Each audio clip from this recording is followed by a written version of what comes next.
تاریخیں مخصوص ہیں کہ ان تاریخوں کو شادی کرو گے تو برکت ہوگی، اگر ان کے علاوہ کسی اور تاریخ میں شادی کرو گے تو ٹوٹ جائے گی۔ ہمارے ہاں بھی کچھ لوگ کہتے ہیں کہ سفر کے مہینے میں شادی ہو تو شادی کامیاب نہیں ہوتی، اور اگر کامیاب ہو بھی جائے تو اولاد نہیں ہوتی، اولاد ہو بھی جائے تو نیک نہیں ہوتی۔ عجیب فلسفہ ہے۔ سیدہ فاطمہ الزہرا رضی اللہ تعالی عنہا کی شادی حضرت سیدنا علی المرتضی رضی اللہ تعالی عنہ سے سفر کے مہینے میں ہوئی۔ مجھے بتاؤ ایسی کامیاب شادی بھی کوئی ہو سکتی ہے، اور ایسا اچھا جوڑا بھی کوئی ہو سکتا ہے، اور پھر کہتے ہیں اولاد نہیں ہوتی، حسن حسین اور زینب پیدا ہو گئے۔ ایسی اولاد بھی ہو سکتی ہے، اچھا اولاد ہو جائے تو نیک نہیں ہوتی۔ مجھے بتاؤ حسین جیسا نیک کون ہوگا، حسن جیسا نمازی کون ہوگا، اور زینب جیسی پردے دار کون ہوگی؟ تو یہ لوگوں کی اپنی خواہشات ہیں، زبان پہ جو کہہ دیے لوگ وہی مان گئے۔ میں نے دیکھا ہے کہ بعض کا لوگ 1 گھنٹے کی تقریر سننے کے بعد بھی پھر بھی کہتے ہیں نہیں اصل ہمارے خاندان میں وہ واقعی منحوس ہے، فرق تو پڑتا ہے۔ جب اللہ کے محبوب نے کہہ دیا لا تیارہ، کوئی منحوس نہیں ہے، نہ دنوں میں منحوس، نہ ساعتوں میں منحوس، نہ افراد میں منحوس، ہمارے الو بھی منحوس نہیں ہے۔ تمہارے اندر کی برائیاں ہیں جو مجسم ہو کے تمہارے سامنے آتی ہیں، اس لیے کوئی منحوس نہیں۔ ہمارے والدین نے بچپن میں ہی ہمیں یہ باتیں اچھی طرح سے ازبر کروائیں، اور ہماری تربیت اس طرح کی کہ ہم الحمدللہ کبھی بھی ذوف الاعتقادی کا شکار نہیں ہوئے۔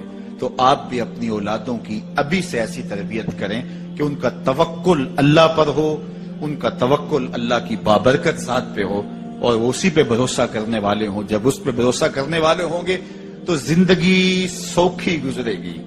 کبھی مشکل آ بھی جائے گی تو پریشانی نہیں ہوگی کہ دیکھیے کبھی خنداں کبھی گریاں، کبھی اللہ کچھ عطا کرتا ہے کبھی کچھ عطا کرتا ہے۔ وہ محمود غزنوی کو بوڑھے لوگ محبوب تھے، لیکن سب سے زیادہ محبوب ایاز تھا۔ تو ایک دن اس نے اس کو خربوزہ دیا تو وہ چٹخارے لے کے کھا رہا تھا۔ بادشاہ نے چکھا تو وہ کڑوا تھا، کہا ایاز یہ تو کڑوا ہے؟ تو کہا کہ حضرت ہاں کڑوا ہے۔ تو کہا کہ تم مزے سے کھا رہے ہو؟ کہا ساری زندگی ساتھ سے میٹھی نعمتیں کھائی ہیں، آج ایک کڑوا مل گیا تو پھینک دوں؟ جب اس پہ توکل ہوگا تو کبھی تکلیف آئے گی تو بندہ کہے گا کوئی بات نہیں، جے سونا میرے دکھ وچ راضی تے میں سکھ نو چلے ڈاواں، تو بندہ کہے گا ٹھیک ہے کوئی بات نہیں ہے، یہ اس پہ بھی میں خوش ہوں۔ تو جب توکل اس پہ ہوگا تو پھر بندہ اس تکلیف میں بھی لذت لینے کا راستہ نکال لے گا۔ اور اگر یہ ہو کہ اس منحوسہ کی وجہ سے یہ سب کچھ ہوا، پھر کچیچیاں چڑھیں گی اس کے اوپر کہ اس نے یہ کیا ہے، مار ہی دوں قتل کر دوں، اس کو چھوڑوں نہ، زمین پہ رہنے کا حق ہی چھین لوں اس سے کہ اس منحوسہ کی وجہ سے یا اس منحوس کی وجہ سے یہ ہوا ہے۔ کوئی کسی کی وجہ سے نہیں ہوتا، یہ ہماری اپنی بدعمالیوں کی سزا ہے۔ اگر کوئی ہمیں نقصان در نقصان ہو رہا ہے تو توبہ کریں۔ 70,000 لوگ ایسے ہیں جو بغیر حساب جنت میں جائیں، ان کا کوئی حساب نہیں ہوگا۔ اللہ اپنے کرم سے انہیں یوں ہی جنت عطا فرمائے۔ صحابہ نے عرض کی یا رسول اللہ صلی اللہ علیہ وسلم وہ کون ہے؟ تو آقا کریم نے شرف میں کانو لا یکتوون، یہ وہ لوگ ہیں جو اپنے جسم پہ داغ نہیں لگاتے، مخصوص نشان جسم پہ لگا لیتے ہیں، یہ فلاں بزرگ کی نشانی ہے، یہ فلاں جو ہے وہ شہید کی نشانی ہے۔ اللہ نے جب تمہیں سالم الاعضاء پیدا کیا ہے تو اپنے بدن کو تم کیوں نشانی؟ اس نے ساری نشانیاں لگائی ہیں، اس کی نشانیاں اتنی پکی ہیں کہ اس نشانیوں میں فرق بھی نہیں لگتا نا۔ یہ تمہارے انگوٹھے کی نشانی ہے، 6 ارب انسانوں کو لے آؤ اور نشان انگوٹھا لے آؤ، کسی ایک کا بھی نہیں ملے گا۔ یہ نشانی تمہارے رب نے لگائی۔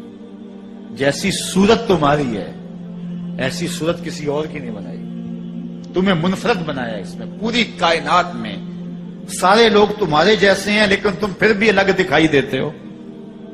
سب کی 2 آنکھیں، سب کا ناک، سب کے ہونٹ، سب کا رنگ ملتا جلتا، لیکن سب کی شکلیں الگ ہیں۔ یہ زید ہے، یہ بکر ہے، یہ عمر ہے، یہ آس ہے، یہ فلاں ہے۔ دوسرے وہ ولا یسترقون، اور وہ رکیہ نہیں کرتے، یہ چھو منتر جادو ٹونا ہر وقت عاملوں کے پاس بھاگے پھرتے ہیں، اور وہ انہیں جو ہے وہ غلط سلط ٹوٹ کے ٹونے بتاتے ہیں اور وہ کرتے رہتے ہیں۔